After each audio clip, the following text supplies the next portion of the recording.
Well, good evening, ladies and gentlemen, and welcome to the third and last of the Omnibus Lecture Series for this semester.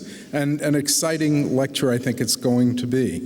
Tonight we have an internationally known author. In fact, he was regaling us with stories of his awards in Amsterdam, where they have a great conference for thriller authors. He was put in a box, and the box was blown up around him. So it's got to be exciting it's got to be thrilling to be a thriller author. Once again, I want to remind you that we are very grateful to the English Bonner Mitchell Foundation. The foundation has been loyal to this series for many years now, and we could not do it without them. And I think it's been a wonderful way of bringing together IPFW and the community, and we're delighted to have you all here tonight as a result. Our media sponsors tonight are Wayne TV, News Channel 15, and of course Northeast Indiana Public Radio, and we're grateful to them as well. But most important is the collaboration for tonight's lecture that we have with United Way of Allen County. And you will hear in just a few minutes the new initiative that United Way of Allen County is proposing. That new initiative fits in very well with Mr. Baldacci's interests, and we're very excited to be partners in that process with them. At the conclusion of tonight's lecture, of course, we'll have the usual question and answer session. It got fairly exciting last time. I guess that it was the lecture that was more exciting, not the question and answer session. Let's try not to make it quite as exciting this time. Please ask your questions as questions, and try not to make statements that are too long. Although I'm trying to imagine opinions about thriller novels that could parallel the opinions about our political scene.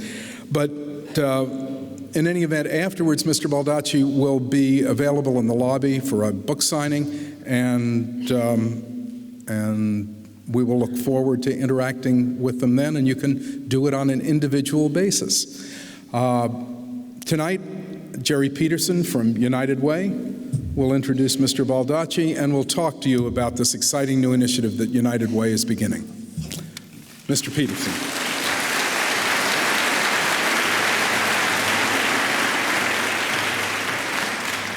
Thank you, Dr. Wortell. We're very proud to help sponsor an event this evening that is really about a celebration of literacy and reading. All of us here tonight know the joy, the true joy that we get from being able to read books by authors like David Baldacci. But we have to acknowledge tonight that there are many people in our community who are unable to read those books.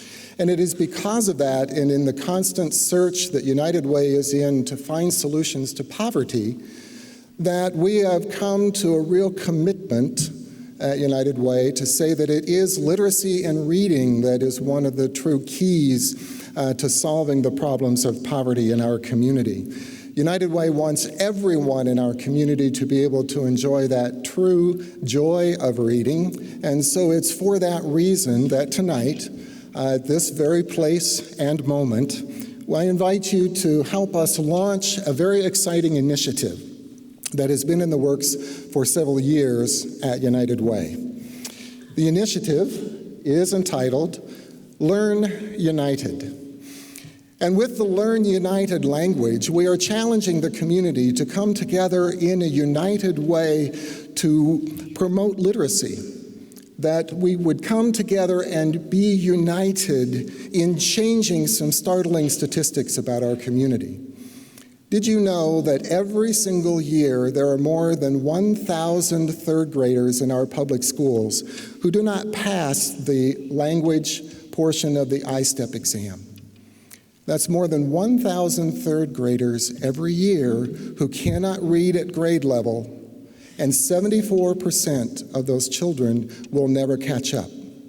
It means that later on in life they will struggle to find jobs that support their families, and to be able to read and enjoy the beauty of this life that we have been given.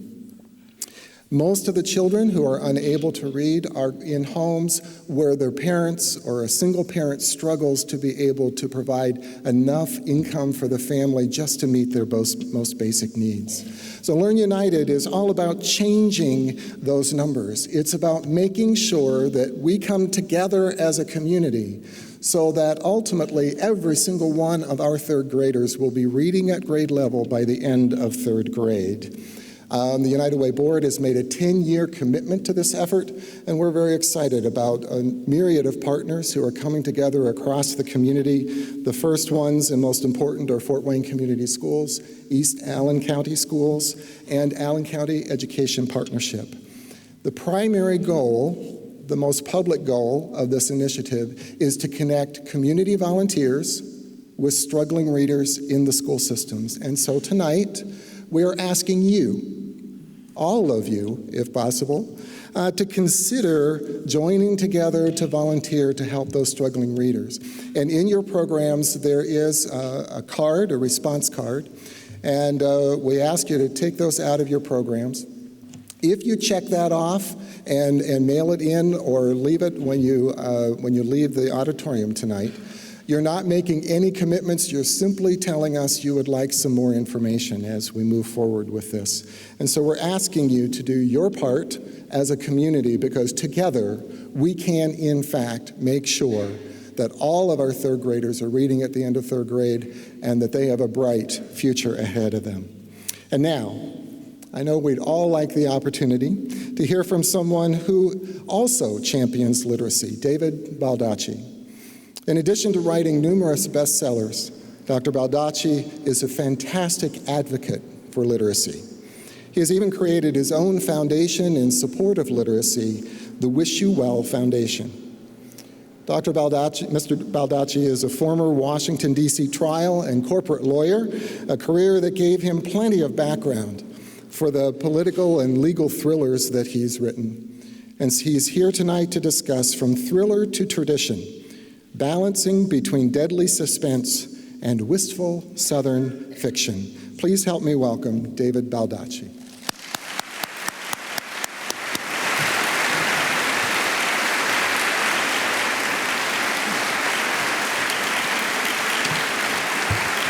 Thank you.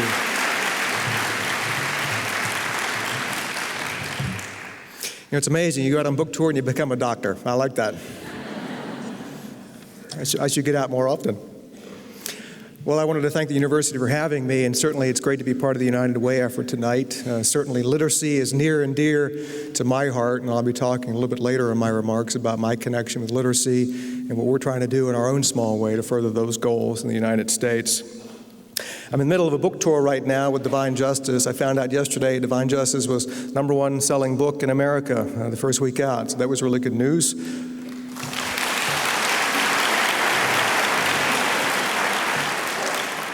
And even better news, my mom didn't have to buy all the copies this time.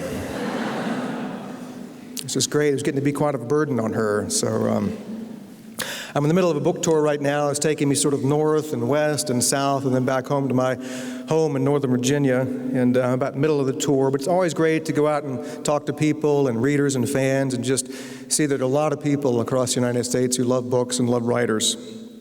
I get a lot of questions from fans when I'm out.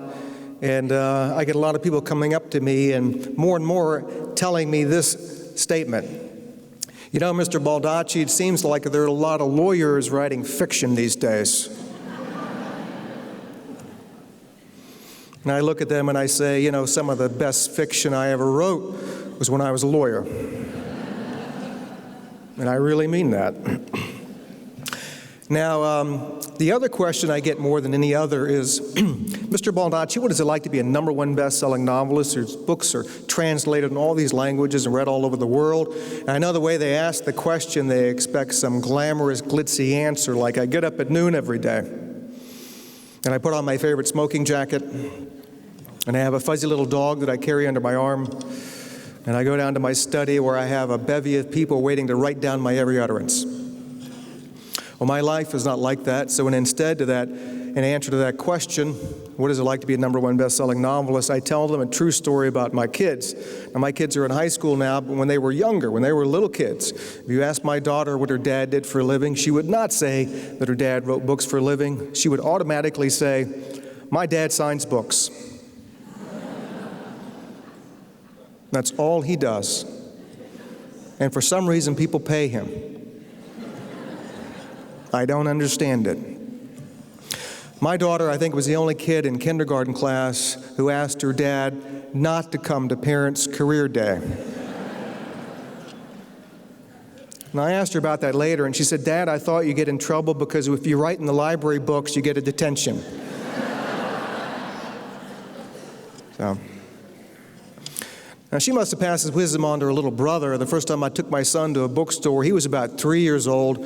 We walked into the bookstore. He saw all the books, all the people reading. His eyes got really big, and all of a sudden, my kid took off across that bookstore, running as fast as he could, screaming at the top of his lungs, "My daddy will sign any book you've got for $2.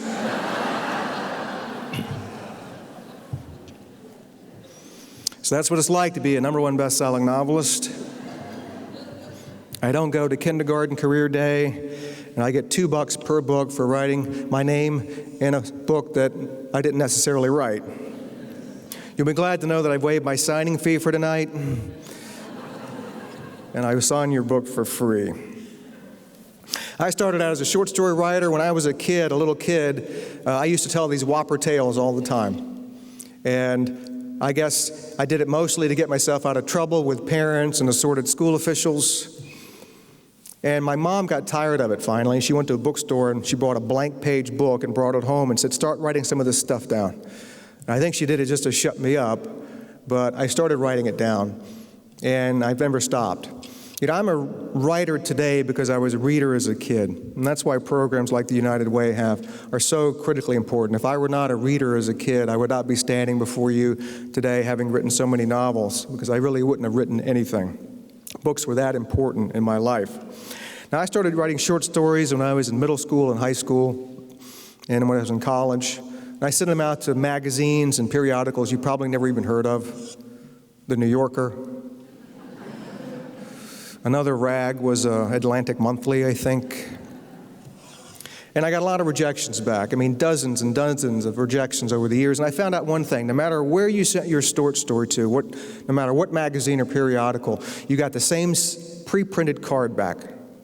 I think they used the same printing shop in a little town in New Jersey. And you got this card back that no human hand had touched.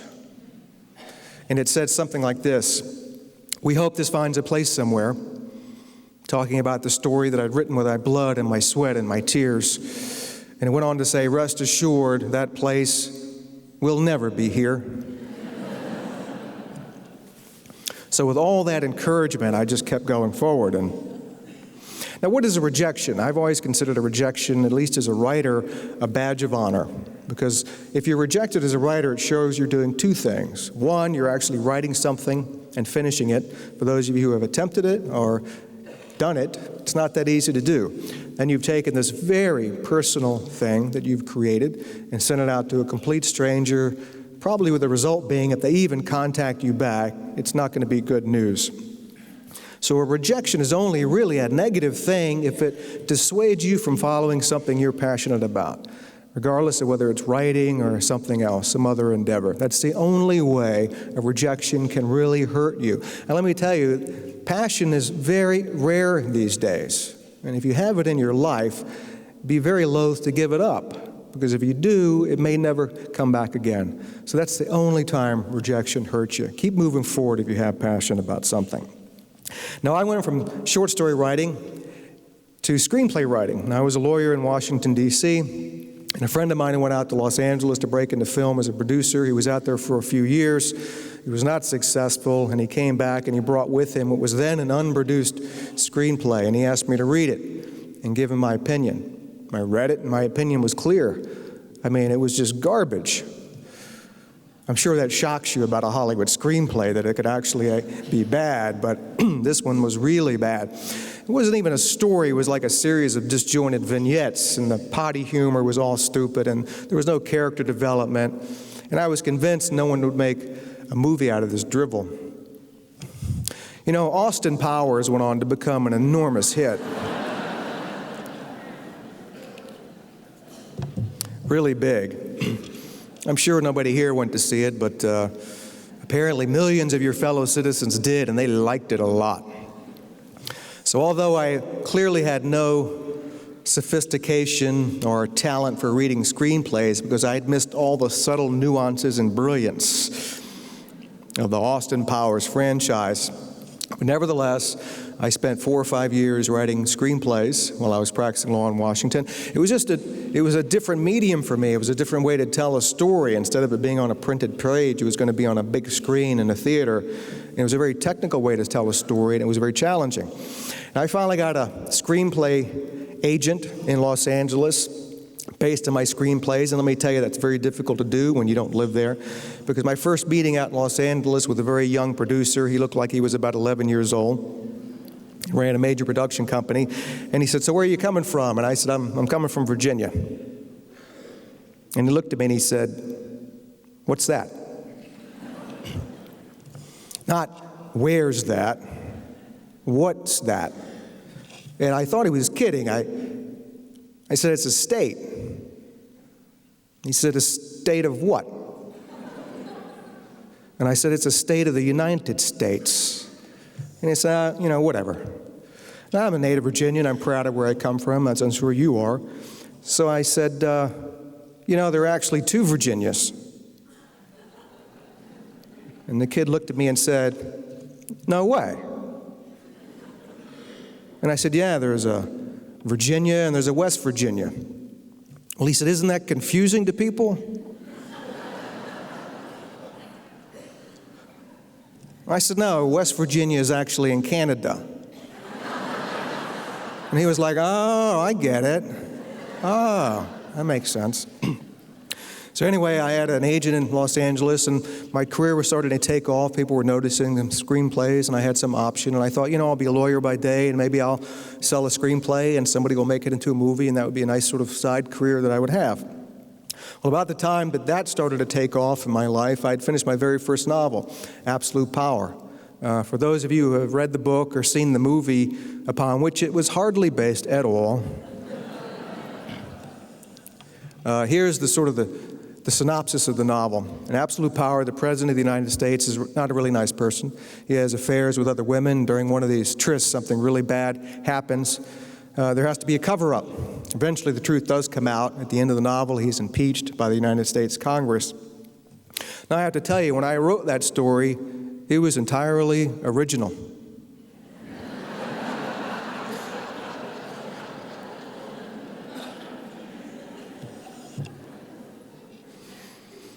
I wrote Absolute Power when George Bush I was president. It's not based on him.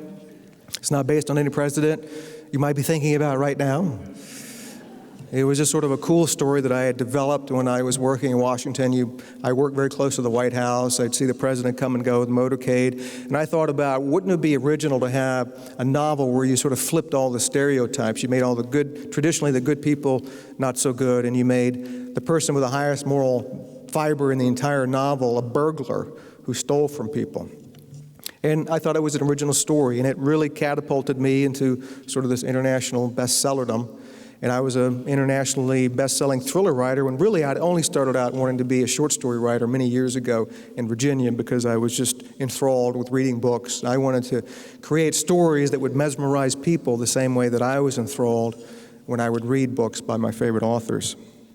So Absolute Power came along, and I've written 15 best-selling novels since then, and it's been a terrific ride. And writing is what I've always wanted to do in my life. I never thought I'd have an opportunity to do it full time. I thought I'd be a lawyer to support the family, and I would write on the side. I feel like I'm very blessed to be able to do what I truly love to do for a living, because I've certainly been on the other side where it's not like I got out of bed every morning and said, thank you, God, for giving me another day to sue and destroy people. That really never got me going, but now I'm doing, I think, what I need to be doing. Now, it's interesting, when you've written as many novels as I've written, and you travel as widely as I do, both in this country and overseas, a certain phenomena occurs. I'm rarely out in public where I don't see someone reading one of my novels. On a plane, you go up the aisle to go to the restroom, and there's somebody reading a book. On a train, by the pool, at a hotel. I have one rule about that. If I ever see you reading one of my novels in public, I will never come up to you. For two reasons. First, I'm actually a pretty reserved, private person, and I certainly would never want to invade someone else's privacy. And secondly, and far more importantly, if you're not enjoying the novel, I don't want to hear about it.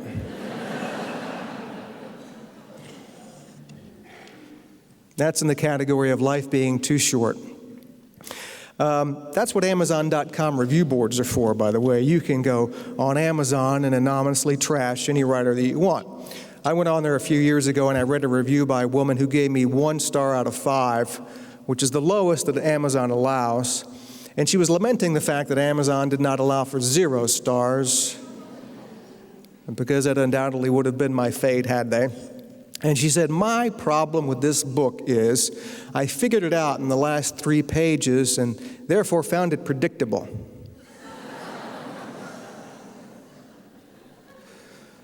Apparently the preceding 487 pages didn't really rock her boat. But ever since then, I've written my novels in a different way, such that the actual resolutions for the story do not occur in the book itself. Have you noticed that lately? You have to look on the back of the Just Jacket flap. There's a 1-800 number for you to call. It's a free call, by the way, but you have to make the call if you actually want the ending of the novel, so I won't be deemed predictable. Anyway, so my rule is if you're in public reading one of my books, I'll never come up to you.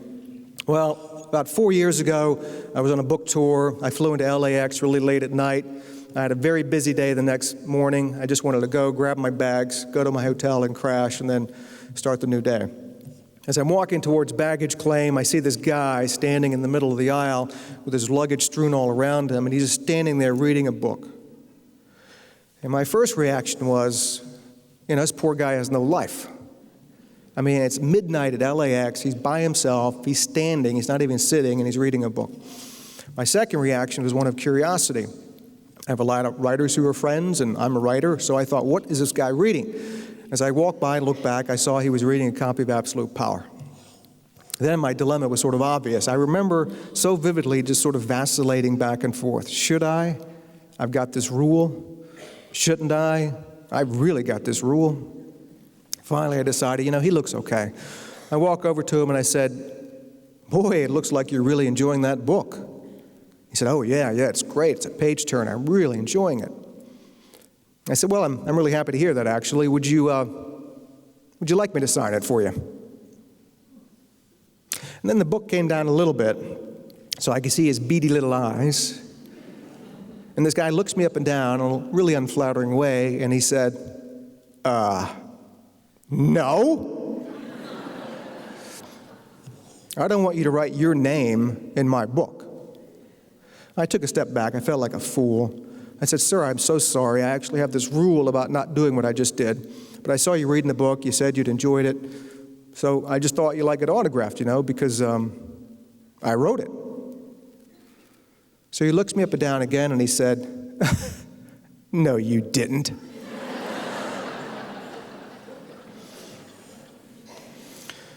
I took another step back. I'm really trying to keep this light and upbeat.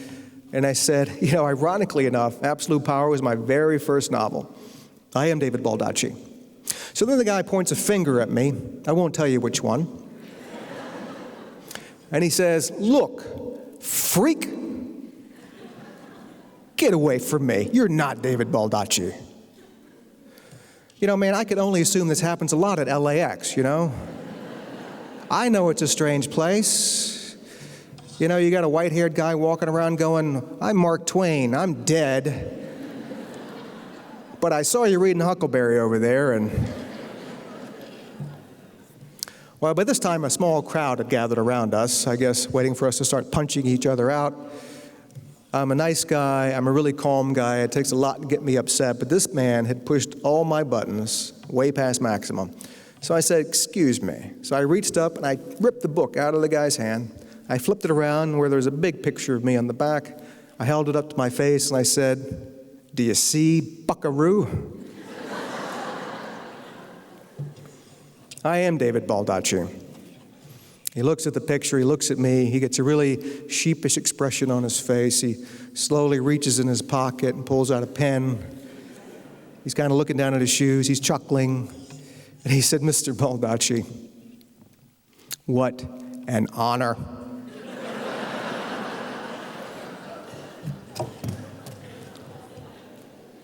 "Would you sign my book for me, sir, please?" So I looked at him, I chuckled too. What else could you do? I slapped him on the back as hard as I possibly could.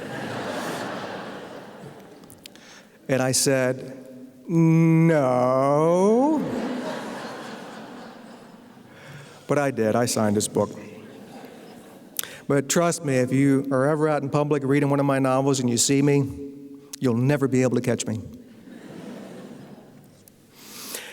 My books have been translated into over 40 foreign languages. I have 40 different publishers. And in all those languages and in all those countries, the name on the book is David Baldacci, except for one language, one country where I was forced to adopt a pseudonym. Before Absolute Power was published anywhere, I got a call from my agent in New York, and he said, "I've got Mondadori. They're the largest publisher in Italy, and they're very excited about Absolute Power and its prospects in Italy, but they have a little problem with the name." Now, I thought he was talking about the title of the book, Absolute Power, and I said, well, if they have a problem with the title, they could change it. Other countries have done that.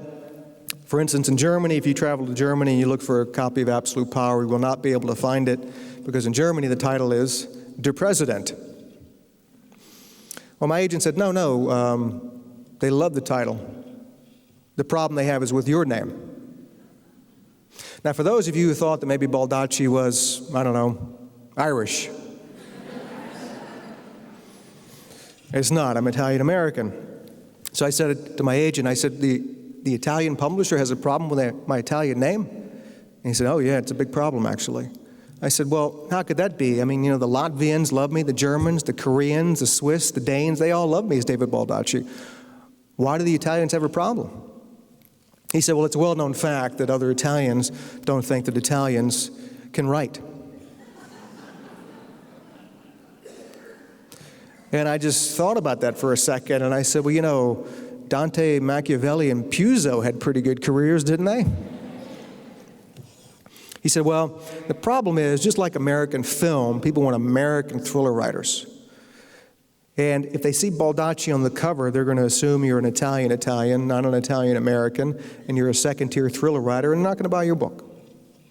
And this was a big blow to me, because I was very proud of the fact that I was going to have my first novel published in the land of my ancestors. And I think that my agent could tell that I was a little upset, because I asked him, what sort of a name do they want? And he said, well, they'd like an American name. I said, do they understand that we're a country of immigrants? We are all from somewhere else. He said, look, why don't you just think about it and call me back later? I said, no, if you had them in your office right now, you give me 5 seconds. I'll come up with the greatest American name you've ever heard. He said, oh, okay. So I remember putting the phone down, and I thought to myself, oh my God, what do I do now? Well, luckily I looked out the window, and back then we owned an Explorer. I saw the big blue emblem. I picked the phone up and said, I want to be called David Ford. And right away my agent said, that sounds American. He's really fast, my agent, he's like, boom, he's got it. He said, let me try it out in the Italian. So I hear him telling the Italians he wants to be called David Ford. Now, the next word I hear is from the chairman of Mondadori, who screams out the word so loudly that I can hear him even though he's not holding the phone. And the word he screamed out is, genius! Italians are very passionate people, by the way. So my agent gets back on the phone and he said, my gosh, David, they love it. It's perfect. David Ford. It's brilliant. How did you think of that so fast? And I said, hey, never forget one thing. I'm a writer. And this stuff oozes off of me 24/7. So David Ford, #1 best-selling novelist in Italy. My second novel they sent me, I was David, middle initial B, Ford. Why? I don't know. My third novel, I was David Baldacci Ford. I had to make the book a little wider to accommodate the names. In my next novel, I was David Baldacci, and the Ford is now gone from my name. Now, the chairman of Mondadori, and I know this sounds apocryphal, but it actually is true, the chairman of Mondadori, the guy who yelled out the word genius, his name is Gianni Ferrari.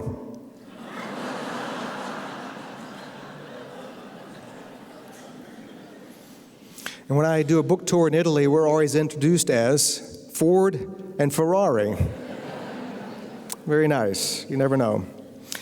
Now, I went back to Italy this summer with my family and some friends, and I got an email from the mayor of Barga. And Barga is a little walled city about 60 kilometers north of Lucca. It's actually near Pisa as well, on the northwest side of Italy. And it's very special for me because it's where my grandfather was born and grew up. Now, my grandfather passed away before I was born, so I never knew him, but I've always wanted to go to that village. And the mayor of Barga emailed me, and he said, I'd read in an Italian magazine that your family is vacationing in Italy this year, and we would love to have you come to Barga so that I could take you to lunch. I said, that's great, because I was planning on coming anyway. So off we go in 2 cars, and we drove like 2.5 hours with 10 people, including my kids. And we're dressed very casually, because it's in the middle of August in Italy, and we had shorts and polo shirts on. And we're driving and driving, we're trying to find the place, and it's getting close to the time we're supposed to be having the lunch, and we pull up, and I'm looking around, and I looked at my wife, and I said, do you think we're in the right place? And she looked out the window, and she said, well, given the fact there's a 14-foot tall poster of you on that wall, I think we're probably in the right place. And she said, the other indicator was that marching band over there. I said, yeah, that seems to be right then. So we pulled in, and it was like David Baldacci Day in Barga. They have not flown the American flag in Barga since 1945. They flew the American flag in Barga that day for me. And they had my pictures everywhere. They had 60 Baldaccis who I'd never met before in my life come out. I had to give this grand speech in the middle courtyard with 8,000 Bargians watching and listening. They gave me the St. Christopher's Medal, which is their patron saint. They gave me a genealogical chart which listed all of my ancestors in Barga back to 1300. They gave me a map of Italy. They gave me the flag of Italy.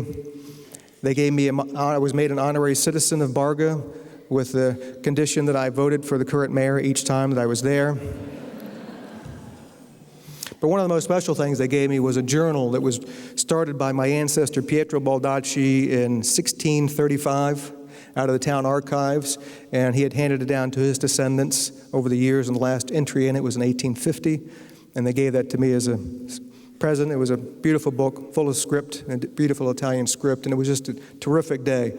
As you can well imagine, we weren't there simply for lunch. We were there for the whole day, and it was really one for the memory books. And it was great to be able to walk the same streets that my grandfather had walked when he was a young man full of ambition with the idea of coming to America to make a better life for himself. Now, if you've read my novels, I hope you can appreciate the fact that I do a lot of research for each of them. And the key about research is, as a fiction writer, you leave most of it out. Because the problem with some writers, everybody here has read a flip book. I know you probably don't know what I'm talking about. Everybody here has read at least one flip book in your life. A flip book is where a writer has done a lot of research. They're very proud of it. They really don't want to leave anything out, but they don't want to take the time to integrate it into the novel itself, so they just pick a spot and they just dump it all in one area. And you, the reader, are reading along, enjoying the story, and all of a sudden you bump into the research. And you're like, oh my God, flip, flip, flip, flip, flip, flip, flip. Oh, there's the story again, all right. So it's very important to take the time to integrate it and to leave 95% of it out, because I'm not writing a textbook. I'm trying to do something that will entertain you, but hopefully will inform you. But sometimes the best way to inform is to be concise and economical. The more you put in, the more you can dilute what you're trying to say. So I take my research very seriously, and sometimes research can get you into dicey situations. I've done a lot of things. I've traveled the world researching my novels, going to places that my characters go to. I learned to ride a horse. I learned to fire every weapon you could possibly fire, including pistols and semi-automatic pistols and shotguns and machine guns. I'm not a huge gun aficionado, but it does allow you to write about it a lot more vividly when you've actually done it for yourself than just having it described to you by a third person. Well, a few years ago, I was down at the Secret Service's Washington field office. The Secret Service has been very accommodating to me over the years. A lot of the agents there read my novels, appreciate the fact that I'm trying to get it as accurate as possible, so I built a lot of good relationships there. And I'm at the field office, and they're showing me through the place and letting me talk to all these different people, and really added a lot of great research that I think made the book immeasurably better. And as we were waiting at the elevator to go down to another floor, I'm with a group of agents. Another agent walks by, and he's got his gun and his badge on his belt, and all of a sudden this guy whips around and he points at me and he yells out, "Hey, you!" I don't like men with guns yelling at me. So I turned and I said, "Is there a problem?" And he said, "Are you David Baldacci?" And I said, "I don't know."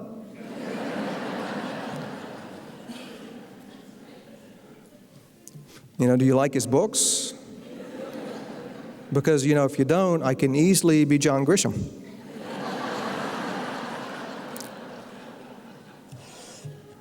He said, "Oh, no, I love his books. It's great stuff." And I said, "I'm him." He said, "Well, that's a relief." And I said, "Well, why is that a relief?" He said, "Well, I'm walking by, and I see you, and I know you, but I don't know why I know you. And it finally dawned on me that you're either a guy that I've read or a guy I've arrested." I said, "No, I'm a guy you read." My wife and I were in Richmond, Virginia, which is my hometown. I no longer live there, but we go back frequently because I have family there. And we were sitting in a restaurant, like a booth, and I'm sitting here, my wife's sitting over there, and every time I look up, I notice this woman, across the restaurant, she's staring at me. And every time I look up and look at her, she looks away. And it's happened to me before, and I told my wife, you give her 5 minutes, she's coming over here. So 3 minutes later, here she comes. And she comes over, and she sort of leans down, and she said, "You're who I think you are, aren't you?" Think about that. That's a tough question to answer, actually. I said, "Well, do you like to read fiction?" She smiled, "Yes." I said, "Well, I'm him." So she turns and she yells across the restaurant to her husband, "I told you it was Grisham." And so my wife, blows Coke out of her nose.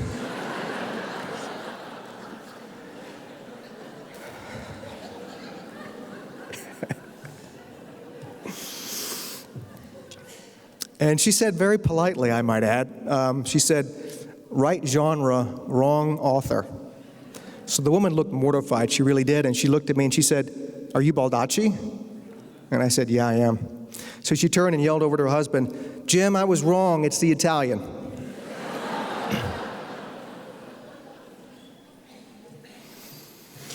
Now, sometimes research can get you into very awkward situations. I was on the Amtrak Acela train, which is the East Coast bullet train that goes from Washington to New York and then on to Boston. And I was sitting in one of the cars, and I was sharing a table with two guys I didn't know. They were sitting over there, and I was sitting over here. And they had suits on, and they had laptops and cell phones and BlackBerries and miniature satellite towers. It was cool watching these guys. I mean, it was like American capitalism at its finest. And I was talking on my cell phone, and I had called a friend of mine who's a medical examiner in the Bronx in New York, who's sort of a recognized expert on a subject matter that I needed to research for purposes of writing the novel called Split Second. And all I wanted to do was set up an interview with her when I got to New York face to face, which is how I like to do my interviews. But unfortunately, she told me she was leaving to go overseas on special assignment in about 3 hours, even before I got to New York, and she'd be gone for about 3 weeks. So either I could do it now, or I'd have to wait until she got back. Well, I had a very tight writing schedule, so I really couldn't wait for her to get back. I said, I don't usually like to do it over the phone, but if this is the only way we can do it, let's just hit it. So I had my question. I said, "Okay, Doc, this is basically how I want to murder the guy."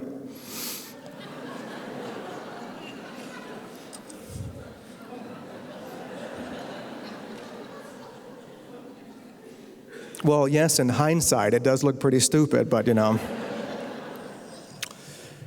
I laid out my very sophisticated and detailed poisoning technique. And I said, "Look, Doc, I've got to make sure that when the police investigate this homicide, they won't even know I've killed him." "They won't? Great."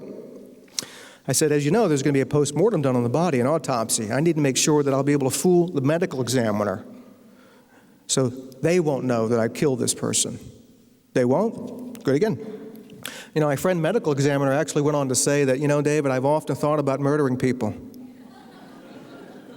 You know, good public servant that she is. And she said, if I were going to do it, I'd do it just the way you described, because it really is a perfect crime. It's like, hey, you know, that's great coming from someone like you. I asked her a few more questions, and I ended by saying, I got to tell you, Doc, if I ever need to murder anybody else, I'm going to call you. So I clicked off, I finished writing my notes, and I looked up.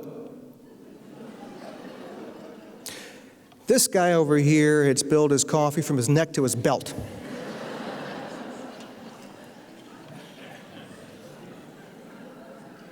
He was like a massive brown stain. It was not pretty at all. The guy right across from me was saying nothing. He was just looking at me like this.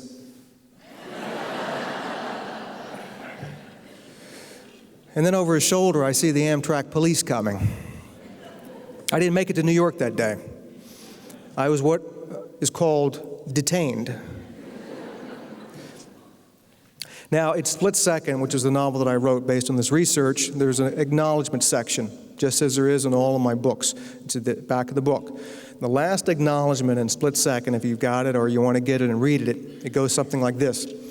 To any and all passengers on the Amtrak Acela train who might have overheard me discussing with various experts poisoning techniques for purposes of researching and writing the novel, and were probably scared out of their wits at my seemingly diabolical intent, I apologize.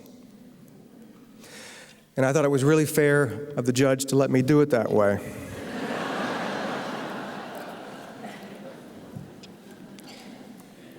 Don't let anybody tell you there's no justice in this country. There is.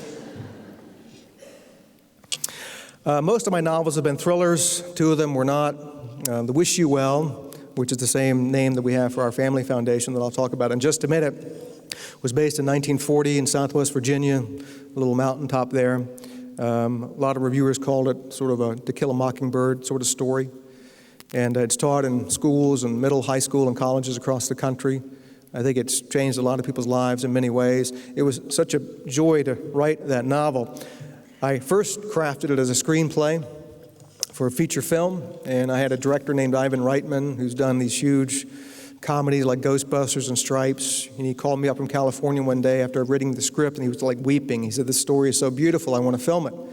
And I went out to California and we worked on this project, but a screenplay is only 120 very tightly controlled pages, and the story I wanted to tell in Wish You Well would have taken a lot more space than that. So I spent another year of my life turning Wish You Well into a novel, the novel that it is today, and I really think that was a true format for it. It may one day become a movie, but I think the best place for it, for now at least, is in a novel. I've written The Christmas Train. It's sort of a screwball romantic comedy about some people going across the United States by train over the holidays. And I did that solely by happenstance. I was giving a speech before the California State Bar in Anaheim, and I was finishing another novel. I just wanted 3 days by myself, no interruptions, to get this book done. Normally I would fly out to California and fly back, but I took 2 trains, the Capital Limited and the Southwest Chief, all the way across the United States. It's almost 3 days, and I thought, I'll finish the book, and I did. But on a train, people love to talk to you. And you get up and you have your meals and you go to the observation car. It's not like a plane where if you glance at somebody, they get you in a headlock. You know, or try to stuff the $6 bag of pretzels down your throat so you'll shut up. On a train, they love to talk and they love to tell stories. I mean, it's all lies completely, you know, but it's great stuff. So I got to California and I had about 50 pages of notes. I flew home and spent the next year of my life turning that into a novel, which was a lot of fun to write. Now, the Wish You Well Foundation, my wife and I founded it about 4 years ago. I've traveled the length and breadth of this country, and I can tell you, I'm sure you already know, through the efforts of literacy organizations here in Fort Wayne and through the efforts of the United Way, that we have a big problem with literacy in the United States, a big problem. We are very quickly becoming a nation where there are more people who can't read than there are people who can read.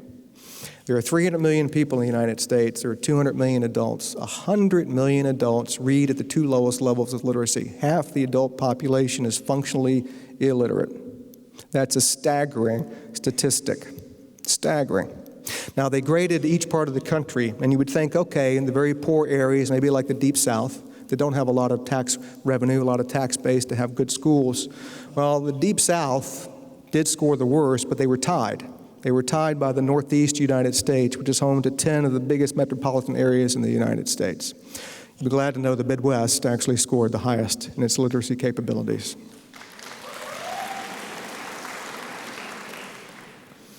But we founded the Wish You Well Foundation to sort of, in our own small way, combat that, headlong dive into illiteracy. We funded programs in about 30 states and counting. We fund kids programs, teens programs, prisoner peer programs, senior citizen literacy, adult literacy of all kinds. And we get about 3,000 applications a year. We have a board of directors and a full-time executive director.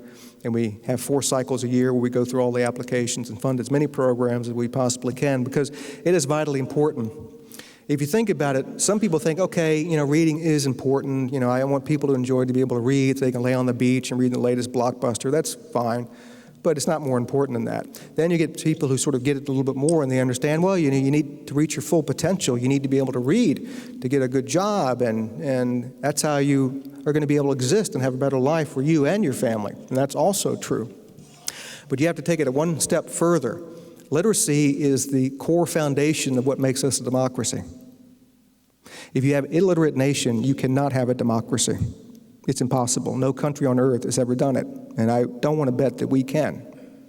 If you look at the 3 greatest rights we have as Americans, they're all tied to words: free speech, free press, exercise of religious freedom. You take away any 2 of those, we're a dictatorship.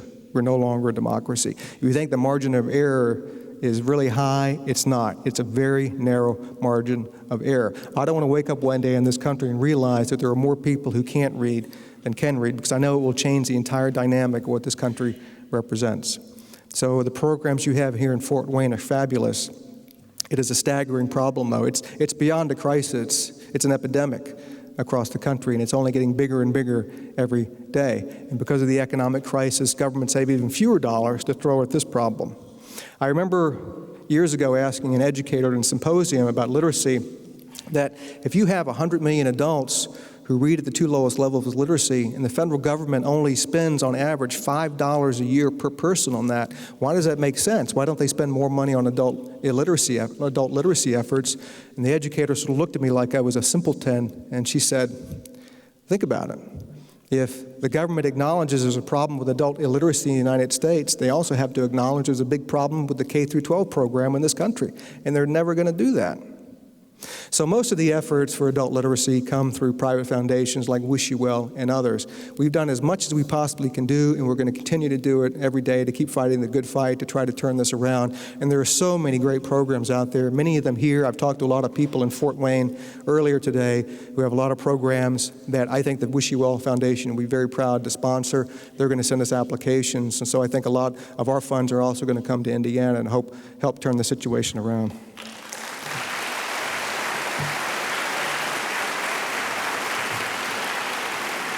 Thank you.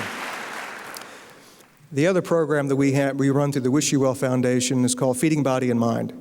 Now, I've also visited lots of different areas in this country, from the exurbs to suburbs to inner city to rural areas. And needs are great across the country, and with the economy not really being really good right now, charities are getting left and right. Education systems are having their budget slashed, and there are a lot of problems and diminishing dollars to go around. The Feeding Body and Mind program is very simple. We came up with it about 2.5 years ago, and we've been going full force with it ever since. The organization that runs the nation's food banks, they used to be called America's Second Harvest. They're based in Chicago, Illinois. They've now changed their name to Feeding America. They run all the 200-plus food banks across the country where people go in seeking food assistance. It's a great program and a vital program when you consider about 40 million Americans would go hungry every day but for food assistance from the local area food banks. It's a staggering number when you think we really are the most prosperous country in the world, and yet we have 40 million people who go hungry every day but for food assistance. With the Feeding Body and Mind program, when I'm out on book tour like I am now, I have these big collection boxes, and people bring new and gently used books, and they fill the box up, and then as soon as it's full, we send them a prepaid, pre-addressed shipping label, UPS or FedEx. They put it on the box, and the FedEx comes and picks it up and takes it to the local area food bank. If I did a collection here in Fort Wayne, it would stay in the Indiana, Fort Wayne area at the local food bank. If I'm in New Mexico, there, California, the same, so it stays locally based. I've got a lot of author friends of mine who are signed on to do this same thing on their book tours. Bookstores around the country are coming on board, public libraries, publishers. You wouldn't believe how many tens of millions of books are destroyed or thrown away every year by people. What we want to do is sort of balance this out. We want to take the books from people who have too many and have no use for them or room for them anymore, and put them in the hands of people who have no books at all and who desperately need them. We found, obviously, you need food to survive, but food alone never gets you out of that cycle of poverty. People most often are impoverished and can't be self-sustaining because they have low job skills, and they have low job skills because they have low literacy skills. It goes hand in hand. It's the same demographic, it's the same audience. What we want to do is put books in their lives, put literacy in their lives. If you have a book in the house, you're much more likely to seek assistance to help you read that book. The catalyst for most people to go out as adults to learn how to read is when one thing happens in their house, is when their child for the first time pulls a book off the shelf, holds it up to mom or dad, and says, "Will you read this to me?" And if mom or dad can't read that book to them, mom and dad are far more likely to go out to many of the private tutoring organizations around the country to learn how to read so they can read that book to their child. If there's no book in that house, that catalyst is never going to happen. I've never seen a bad thing come out of having a book in a house, and that's what we want to do with this program. Now, I'll close with a couple of stories. The first story is to illustrate this point.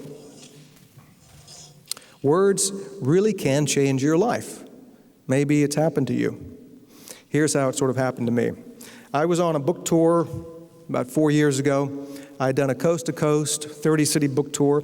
I was at my last event in Virginia, actually very close to my house. It was right before the holidays, and quite frankly, I just wanted to finish this event and go home and spend the holidays with my family because I'd been gone on the road for a long time.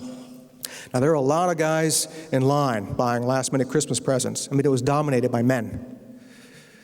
Wow. Of course, the women were all prepared. They'd already done everything, so the guys had gone out to get their book signed. So there are a lot of people in line. I'm signing as fast as I can sign until there are only 3 people left in line. There's a guy who's got a bunch of my books, and there are 2 women, probably in their 20s, and they're behind him, and the women are together, and they have one of my books. Now, while I'm signing the gentleman's books, I'm committing the curse of the writer. I'm eavesdropping on the women. Because quite frankly, writers are shameless about eavesdropping. We just are. I can't help myself. It's amazing what I've heard here tonight. Wow, But you can find out about it in the next book. Anyway. But in my defense, these women were having a very interesting conversation. The woman holding the book whispers to her friend, so she thinks I can't hear, and she says, "That guy in front of us has a lot of books. Maybe I can use that as an excuse to get out of here." I don't really like to hear that at my book signings, but you never know. Now, her friend's response was even more cryptic and even more unsettling to me. Her friend whispered back and said, "You can't leave without getting that book signed. It's a matter of life and death." All right, well, I'm totally freaked out by now. The guy leaves, and it's just me and these 2 women. And they come up, she puts the book down in front of me, and she leans in close and said, "Mr. Baldacci, have I got a very special request for you?" I said, "I'm sure you do." She said, "My name is Amy, and the person I want you to write the book to, his name is Tom." And she went on to tell me that Tom had read all my books, and he'd heard me speak, and he really valued my opinion. And if I wrote what she wanted me to write in that book, and Tom opened it on Christmas morning and read it, it would change both of their lives forever. Now, Amy went on to tell me that Tom had asked her to marry him 3 times. She didn't tell me what she told Tom on those 3 occasions, only that the poor guy had gone to the well thrice with Amy. So here's what Amy wanted me to write. To Tom, Amy loves you with all of her heart. Amy would love to share her life with yours. Amy accepts your proposal of marriage. And then dear sweet Amy looked at me and added the immortal words, and whatever else you want to write.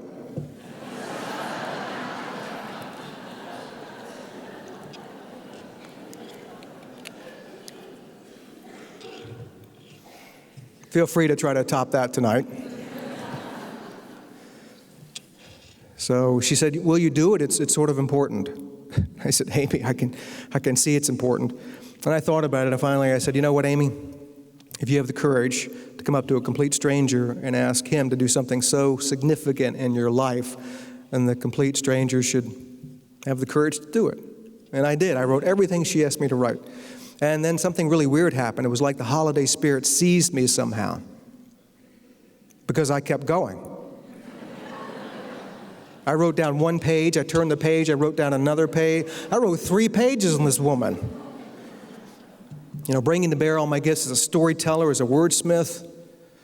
And by the time I had finished, she was no longer Amy, just a mortal woman. She was Saint Amy. She was beautiful. It was just beautiful. Some of the best stuff I've ever written, by the way.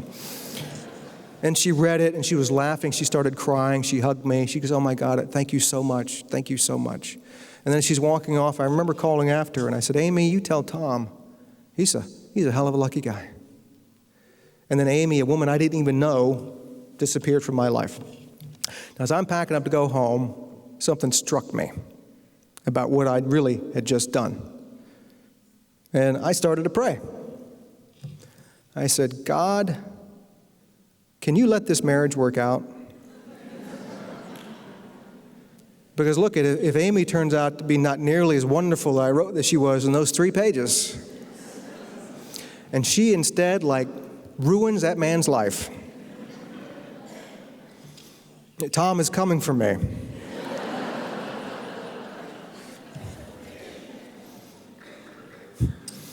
And ever since that book signing, and I've done hundreds of book signings since, a little piece of me is always looking for Tom.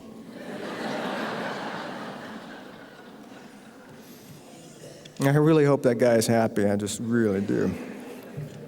Now, the next story illustrates this point. A book can change your life as well. A book really can change your life. It changed my life, and this is how that happened. When I worked in Washington, D.C. as a lawyer, for most of my career, I worked as a trial lawyer. And it was a small firm. I knew the other lawyer. It was very collegial. I knew all the other clients. We really felt like we were building something together. It was a nice atmosphere. My last year in practice, my little firm was absorbed by a multinational firm. And instead of attorney David Baldacci, I became attorney 587.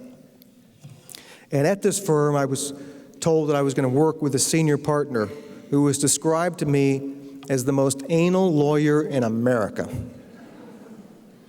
I know it might surprise you that lawyers sometimes can be a little anal about things, but apparently they have a competition every year, and this guy kept winning. So we were doing this acquisition where a client of ours was purchasing another company. And I remember this lawyer was so particular about things. He never wrote with pen. He never used a computer. He only wrote in pencil. And he had a jar of pencils on his desk. And if the points were really sharp, they were pointing up. If they were a little dull, he would flip them over so the eraser end was showing. And that was a cue for his long-suffering secretary, of which he went through many, to race in and sharpen his pencils. So this was the guy I was going to work with. So he asked me to call the attorney on the other side of this acquisition and ask him about 3 facts. He wanted to know if these 3 facts were true or not. So I called the guy up on the phone and I asked him, is this true, is this true? And I got the answers and I wrote it down all in a memo, which is how you communicated these huge firms, and I sent it to the senior partner. And about 10 minutes later he called me and he said, did you write this memo? And he read it to me, and I said, yeah, I wrote it. He said, come to my office immediately. So I walked down to his big corner office. We walked in. He closed the door. He sat down. He handed me the piece of paper, and he said, read that to me. I said, well, I called attorney so-and-so on the phone, and I received verbal representations that the following 3 facts were true or not. I listed the facts, and in parentheticals, I gave the status of each fact, and that was pretty much it. So the senior partner looked at me and he said, "You called him on the phone?" I said, "Yeah." "You received a verbal representation?" I said, "Yeah." He said, "Okay, tell me, do you know the difference between oral and verbal?" I just looked at him for like the longest time. And finally I said, "You know what? Quite frankly, not my whole life have I had to think about that. But if I thought about it, I guess oral would only encompass spoken language, technically, whereas verbal could encompass spoken language or the sounds that living things can make, like the grunt of a monkey."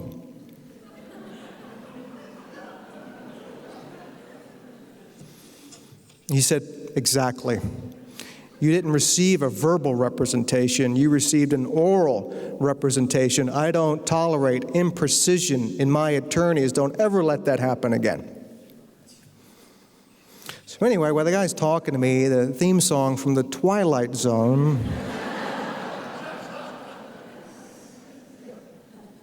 is flashing through my head for some reason. And after he finished his little tirade, I just looked at him, and he's a senior partner, I wasn't, and I said, "You know what, I'm really sorry. I went to the University of Virginia, which is a really top law school. I must have missed the oral verbal class, but I can guarantee you that now that I know, it'll never happen to this attorney again, I can assure you." And I thought, that was it. And I walked out of his office, and, I knew he was kind of a whack job, but that's okay. It happens. Everybody has a bad day. That was my day to have a bad day. And I went back to my office, and I thought, okay, that's over. We'll just move forward. Well, about 2 hours later, in the inter-office mail, I got 2 items from this gentleman. One was a page from a book. I have no idea where he found the book, but he found it. And he'd had it blown up to poster board size. And it said, "How to tell the difference between oral and verbal." And there were 6 helpful bullet points so that morons like myself would never make that mistake again. And the second item he sent me was a book, and the title of the book was "How to Write Well." Now, I don't consider myself overly sensitive, but I thought it was a bit much for the oral-verbal snafu thingy to have this happen. And I was embarrassed, too, because, as you know, everybody knew he had sent me these items. The mail office talks, and all the lawyers were talking, and I'm sure they thought I was some fool, and it was just embarrassing. Well, the very next day, my first novel, Absolute Power, sold for the most money ever paid for a first novel in the history of American publishing.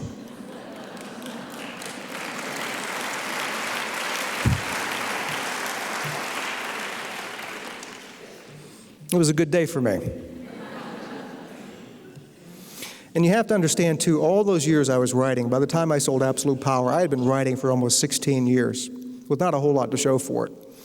Nobody knew I was writing all those years other than my wife, my mom and my dad, and my brother and my sister. My in-laws didn't know.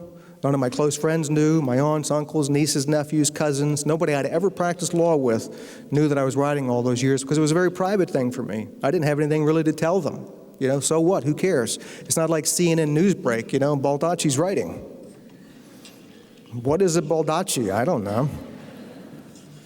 So we had to undertake the task of going around to all of our friends and letting them know this had happened to us, and it was a very surreal experience, because half our friends thought we were getting, the big news my wife and I had to share was either were we getting divorced or having another baby. And I said, well, we are having another baby, but I'm actually the one delivering this time, and it's called a book.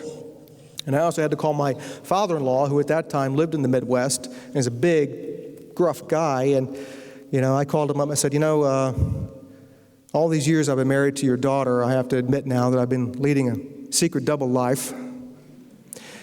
Don't ever tell anybody that from the Midwest. I mean, it was just, to this day, he's really nervous being in the same room with me. And it was a big enough deal that we knew the newspaper was probably going to pick this up. But anyway, I sort of made a fib at my firm. I went to New York. Time Warner, which bought the rights to the book, threw this big party for me, and foreign rights were sold in like 15 countries in a matter of hours. The film rights were sold. It was like people I didn't even know were throwing checks at me as fast as they could. I wish that on everybody in this auditorium at least once in your life. I really do. And my idea was to go back to Washington the next day and slowly explain to people at my new firm that I've been writing all these years. I'd sent this book out, my first big break, and that's what it was going to be. But my plans went awry because while I was in New York, my agent put a copy of a newspaper article under me, and it was the whole story, a little picture drawing of me and the whole story about my backstory, writing all those years, the big sale to Time Warner, the film rights and all that. And I said, where is this running? And he said, well, it's in today's Wall Street Journal. Now, as far as I know, every law firm in the world, I think, subscribes to the Wall Street Journal, at least mine did. So I called my secretary immediately in D.C., and I said, by any chance, has anyone at the firm stumbled across this obscure article about me? And she said, oh my God, David, the whole firm is shut down. All 11 offices. And they're all out in the hallway, and they're all reading the story, and they're all going, who the hell is Attorney 587?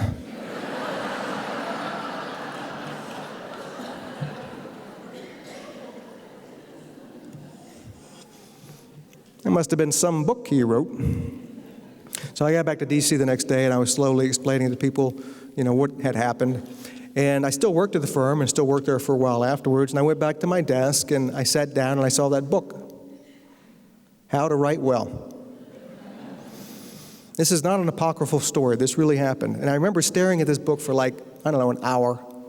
And finally I said, you know what, David? You will never have another chance like this in your whole life.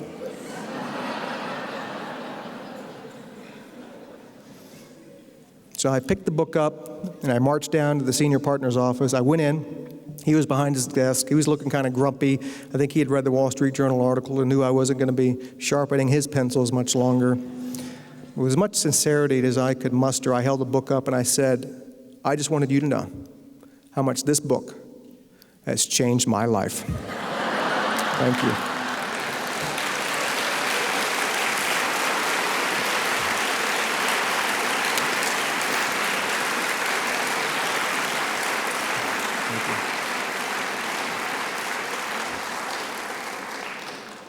As a little addendum, I go down to the same law firm every year in Washington. I go into this huge conference room where they have stacked books of mine all the way from floor to ceiling. I spend the whole day down there signing books for lawyers and clients and friends of the firm. And let me tell you, lawyers can get a little verbose in their inscription requests. And every year, this same senior partner comes in with his books for me to sign, and he always brings somebody with him, introduces me, and sort of stands off, and I see him out of the corner of my eye, and I look at him, and he's talking to the friend, and he always says the same thing. He said, sort of sheepishly, he says, I got to tell you, David's kind of doing what he's doing because of me.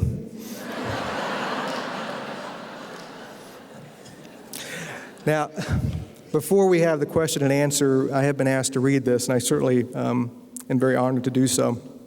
Thank you for joining me tonight. Before you go, I'd like to remind you to fill out the United Way volunteer card you received when you came in. I really do encourage you to get involved and learn United or any other local literacy effort, and there are a lot of them, and many of them do fantastic work. And it's important we help all our children learn to read so they can not only experience the joy of reading, but so they can take the gift of reading and use it to build happy, healthy, and productive lives.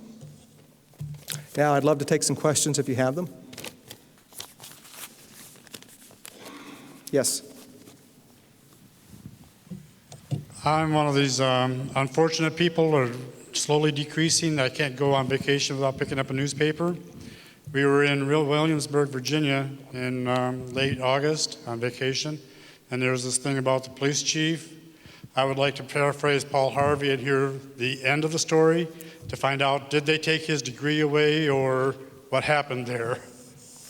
This was a question of my alma mater in Richmond. The police chief in Richmond had taken, I'm on the board of visitors at this college, and the police chief had taken 6 credit hours at the college and gotten his degree. He had 120 odd degrees from other colleges, so they gave him the degree. He needed it to be able to become the police chief in Charlotte. They have not rescinded the degree yet. I wrote a letter about that to the board of visitors. It was subsequently leaked to the press, even though I didn't want it to be. There were 16 board of visitors members at a conference, and the vote was 15-1. I was the one on the other side who thought that they were sort of scapegoating a lot of people, and it needed to be more reasoned and measured response to this. But they have not rescinded the degree. The last I heard, he might voluntarily give it up. But you know, we'll have to wait and see. But you know, the university will move forward, and that shows. You know, I wouldn't have been able to make such an inspired defense if I were not a reader and a writer. And so it was just one of those things that happens in academia from time to time.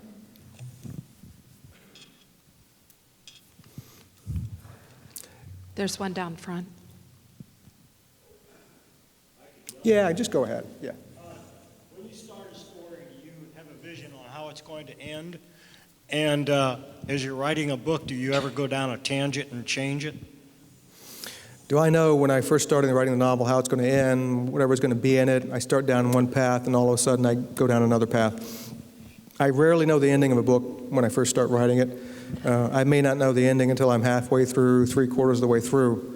You know, I have a lot of friends who are writers, and some of my friends have outlines that are longer than their novels, which is really weird to me. But I think about it a lot. I use little miniature outlines, but I'm flexible and adaptable. And that's part of the creative process. You're supposed to be spontaneous. And it takes me about 100 pages before I get to even know my characters well enough. And I've written books where I thought one set of characters was going to deliver most of the narrative, and all of a sudden I've got another character on the periphery going, hey, what about me? I'm far more interesting than that guy. And I've been taking medication for the voices in my head. And, you know, I think that too soon shall pass. But I like to be a little more spontaneous. And I like to let the story sort of take me where it's supposed to go, as opposed to looking at a very rigid outline, and this tells me what I'm supposed to write about today.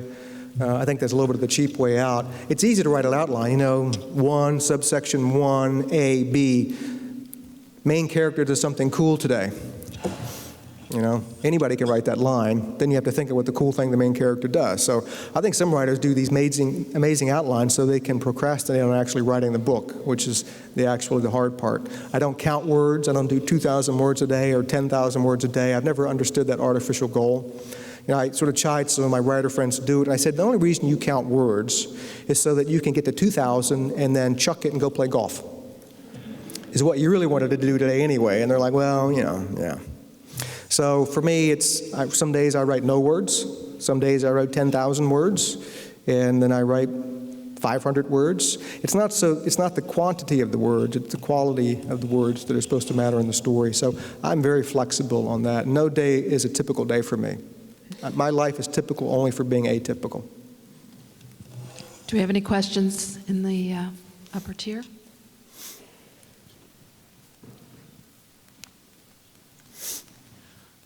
Having read just about all of your books, and they're wonderful, what is the fact versus fiction of the corruptness of the United States government? I mean, we've got CIA, we've got the Secret Service, the FBI, everybody's corrupt. How much of that is fact? How much of that is fiction? Well, everybody heard the question, I assume. I can only give you my enlightened opinion on that.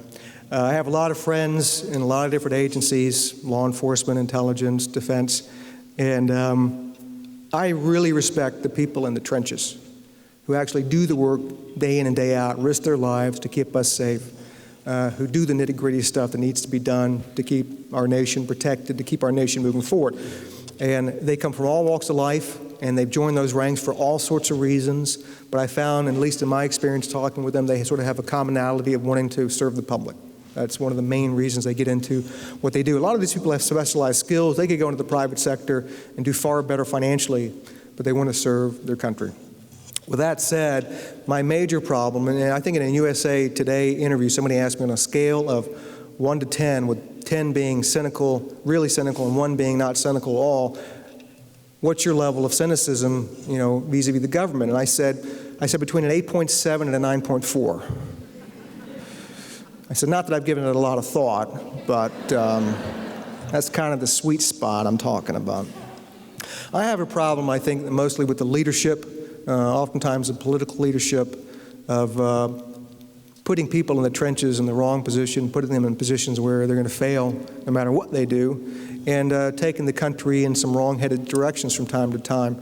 You know, unfortunately, we've seen it in this last election cycle. Regardless of which party you were for or whether you like the outcome or not, it seems like our government is set up now to ensure, and everybody keeps talking about the fact that the Founding Fathers put in these checks and balances so that change would not happen fast, but it seems like with our two-party system, whoever's in power and whoever's out of power, the side out of power wants to do whatever it can to make sure the party in power can do nothing at all, in the hopes that they will be returned to power at some point.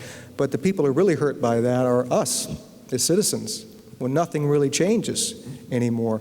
And where you have two parties who are so opposed on not wanting the other side to be able to be successful, because then that will reflect better on them and not so better on that party. And that's a divide, whether you're Republican, Democrat, or Independent. That thing just goes on no matter who's in power. And I think the issues we have today as a country, and this is far more than you ever wanted to know when you asked that question. I realize that. I really do. But, the point is that for us to move forward as a country, we really do need to get over that hump at some point. And I think the problems we have facing us today, they're all age groups here, from young to older. And we've all seen issues and problems. And we've had Great Depressions, we've had world wars. Now we have big issues sort of coming together at the same time, and it's going to be a very delicate sort of thing that, I'm sure we'll come out the other end. I think we're all sort of wondering what that other end will look like and when it's going to come. So I think this is the time, where the government really does need to pull together. And I know we've heard it many times before, to step up and change things, and we'll see if it actually happens. But I do think it really does need to happen at this point. And then, I'll drop my cynicism level down to like a 6.974. Maybe 7.75. I'm not sure yet, but I'd like to get it down closer to 6 anyway. Can we take one more question? Okay. My name's Tom.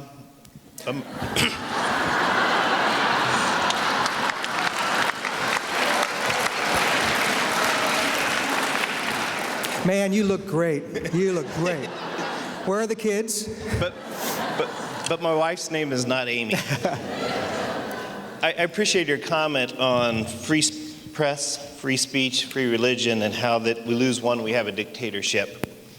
My question is, with the fairness doctrine being applied to speech, would you ever envision it being applied to freedom of religion or to press, or even by extension, books? I'm a person who sees no good ever coming out of censorship or restrictions of any kind. Whether you agree with people's issues and positions or not, I was taught as a lawyer the slippery slope is indeed slippery. And I don't like the fact that, Nazis or skinheads can march down the street, or members who still, for some reason, are members of the KKK can congregate and march. But I understand the principles behind which it's important for them to be able to do so in the United States of America, because that's what keeps our nation exactly what it is. Once you start chipping away at those types of rights and said, well, they still have the right, but we're just going to pull it back just a little bit. Human nature is to keep pulling it back a little bit more, a little bit more, and a little bit more. There have been many books written about that. 1984 by George Orwell is probably the most prominent among them. So I live in a country that has the greatest freedoms. I don't like some groups, but that's my personal position. Would I ever say that we should censor them and restrict their rights? No, because I know that one day, if you do that to them, then all of a sudden you're doing the same thing to other groups that maybe I do agree with and maybe should have, great freedoms. It's either all or nothing in our country. And let me end by this, to let you know how important libraries and books and reading are to a free and democratic society. I was reading a magazine article a few years ago, and it was talking about the worst dictators in history. What they do first when they take over a country. They have like a little checklist. Who knew? It's like when we go to the grocery store, we got a checklist. When you got dictators taking over, they whip out the checklist. They can, okay, let me see what Well, with all due deference to Mr. Shakespeare, the first thing dictators do is not kill all the lawyers. I'm really happy for that, actually. It's we can be fun at parties. What they do is they close and shutter all the libraries whenever they take over a country. That is all you will ever need to know about the importance of books, reading, and libraries in a culture that is free, open, and democratic. Thank you very much.